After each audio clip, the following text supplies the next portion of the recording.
रामकृष्ण हरी, स्वागत आहे प्रतीक्षाच रेसिपीमध्ये. आता आज आपण केलेलं आहे मंचुरियन. आता मंचुरियन म्हटलं की आपण पहिला विचार करतो बाबा त्यामध्ये मैदा आहे आणि मैद्याशिवाय मंचुरियन होऊ शकत नाही. तर आता इथं मी काय केलेलं आहे, मंचुरियन केलेलं आहे, ड्राय मंचुरियन केलेलं आहे हे, आणि ते हेल्दी कसं होईल याचा मी प्रयत्न केलेला आहे.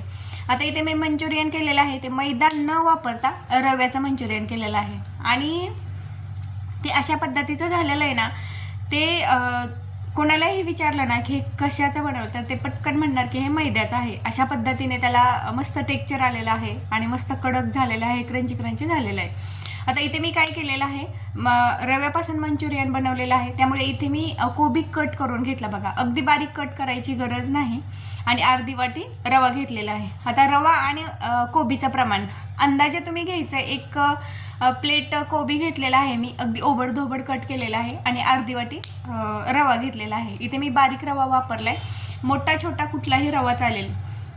आता इथे जे आपला रवा आणि कोबी होता तो व्यवस्थित असा मिक्स करून घ्यायचा आहे. पाणी वगैरे कुठेही इथं आपण त्याचा वापर करणार नाही, बिलकुलही. इथे मी मंचुरियन करताना पाणी वापरलेलं नाही. मैदा आणि कोबी मिक्स करून घेतला.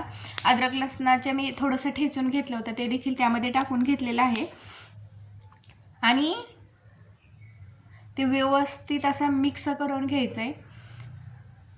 इथे बघा, थोडंसं कोबीला ऑलरेडी मॉइश्चर असतं, त्यामुळे त्यामध्ये पाणी वगैरे काहीच टाकून घ्यायचं नाही. व्यवस्थित असं मिक्स करून घेतलं ना की लगेच थोडासा आपला जो रवा आहे तो ओला आपल्याला हाताला लागायला लागतो. बघा, त्यातच चवीनुसार मीठ आणि तुम्हाला जेवढं तिखट हवं आहे त्या प्रमाणात लाल मिरची पावडर टाकून घ्यायची. आता हे जे सर्व आहे ते आता एका मिक्सरच्या जारमध्ये टाकून घ्यायचं आणि आता ते फिरवून घ्यायचं. शक्य होईल तेवढं बारीक करून घ्यायचं. अगदी मैद्याचा जसा टेक्स्चर येतं ना तशा पद्धतीने ते व्यवस्थित असं, बघा इथे तुम्हाला दाखवते, कुठेही मी पाण्याचा वापर केलेला नाही तरी देखील इथे बघा व्यवस्थित असं ते बारीक झालेलं आहे. आणि आपल्याला जेवढं ओल्स म्हणजे पाहिजे, आपल्याला जशी कन्सिस्टन्सी पाहिजे ना आपल्याला तशा पद्धतीची झालेली आहे. पाणी इथे कुठेच वापरायचं नाही. अजून राहिलेलं देखील आपण बारीक करून घेणार आहे, तेव्हा तुम्हाला शेवटी दाखवते की ते किती व्यवस्थित असं कुठेच पाण्याचा न वापर करता मस्त असं तयार झालेलं आहे पीठ. आता इथे काय आहे, मैदा जर आपण वापरला ना तर बघा आपण लगेच विचार करतो की ते खायला नको, कारण त्यामध्ये ना मैद्यामध्ये पोषण तत्व नसतंच, म्हणजे त्यामध्ये फायबर बिलकुल नसतं. आणि आपल्या पचनसंस्थेला बघा ते म्हणजे पचनसंस्था आपलं बिघडवण्याचं काम प्रथम मैदाच करत असतो. आणि तसेच आपले BP शुगर ज्यांना आहे ना त्यांना तर बघा ते मैद्याचा लगेच इफेक्ट जाणवतो. आजकाल बघा आजारांचंच देखील एवढं प्रमाण वाढलं की 5 वर्षाच्या मुलापासून अगदी वयोवृद्ध 80 वर्षाच्या लोकांपर्यंत कोणालाही अटॅकचं प्रमाण वाढलेलं आहे, कारण कोणालाही अटॅक येऊ शकतो. त्यामुळे ना आपण मैदा बघा बऱ्याचदा टाळतो, परंतु जर अशा पद्धतीने आपण मंचुरियन केलं ना तर आपले बघा जिभेचे देखील चोचले पुरवले जातील आणि हेल्थी देखील आपली रेसिपी तयार होईल. आता ते बघा कुठेही पाण्याचा न वापर करता मस्त असं आपलं ते मंचुरियनचं जे मिक्स पीठ तयार केलेलं असतं थोडक्यात ते मस्त असं तयार झालेलं आहे. आता याचे मी व्यवस्थित असे गोळे करून घेते. अगदी बघा गोल असे गोळे करायची गरज नसते खरं तर. तुम्हाला एक पहिला जो घाणा आहे तो व्यवस्थित असा मी तुम्हाला गोलचा करून दाखवते, नंतरचे मी असे अगदी 2 चिमटीत बसतील असे सोडणार आहे. इथे बघा मस्त असे त्याचे गोळे देखील होत आहेत. कुठे इथं मैदा वापरला नाही असं म्हणजे वाटत नाही, असे चिवटपणा आलेला आहे त्यामध्ये, कारण आपण कोबी आणि रवा बारीक केल्यामुळे ना ते व्यवस्थित असं त्याला चिकटपणा आलेला आहे. मस्त असे त्याचे गोळे तयार होत आहेत. चवीलाही अप्रतिम लागतं आणि हेल्दी देखील आहे. बिलकुल खाताना विचार करायची गरज नाही की यामध्ये मैदा आहे. मुलं देखील बघा पोटभर खातील. तळताना देखील त्यामध्ये असं रवाळपणा वगैरे काहीच येत नाही. मस्त असं इथं तुम्हाला दाखवते, चिकट असं झालेलं आहे. इथे बघा जेवढे तेलामध्ये बसतील तेवढे मी ती टाकून घेतलेले आहे आणि इथे मस्त असे आता तळून घ्यायचे.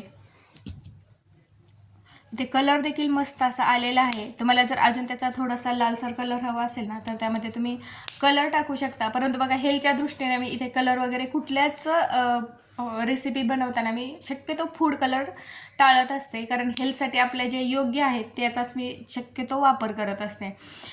कलरऐवजी तुम्ही ना काश्मीरी मिरची पावडर मिळते ना, ती देखील बघा कमी तिखट असते आणि ती जर टाकली ना तर ती थोडीशी जास्त टाकली की त्याला मस्त असा त्याला कलर देखील येतो. इथे बघा मंद आचेवर ना व्यवस्थित असे मी तळून घेते, जेणेकरून ते मस्त असे क्रंची क्रंची होतील.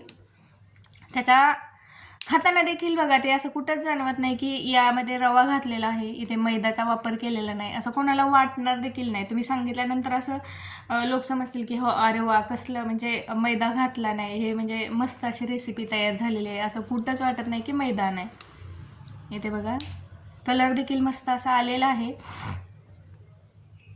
चवीला मस्त लागतात. ते बाकीचे जे आहेत ना बघा त्याचे मी व्यवस्थित असे गोल गोळे न करता जसे पाहिजे तसे मी ते सोडून घेतलेले आहेत. ही रेसिपी कशी वाटली ती मला नक्की कमेंटमध्ये सांगा, आणि तुम्हाला जर रेसिपी आवडली असेल तर लाईक शेअर आणि सबस्क्राईब करायला विसरू नका. व्हिडिओ पाहिल्याबद्दल खूप खूप धन्यवाद. बाय.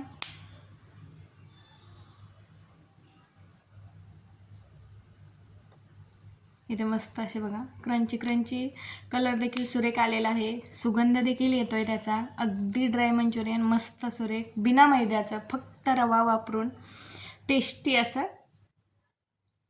मंचुरियन तयार झालेलं आहे. कलर बघा तुम्हाला दाखवते किती मस्त असा कलर आलेला आहे, दिसायला सुरेख आहे आणि खायला देखील टेस्टी आहे, हेल्दी आहे. बाय.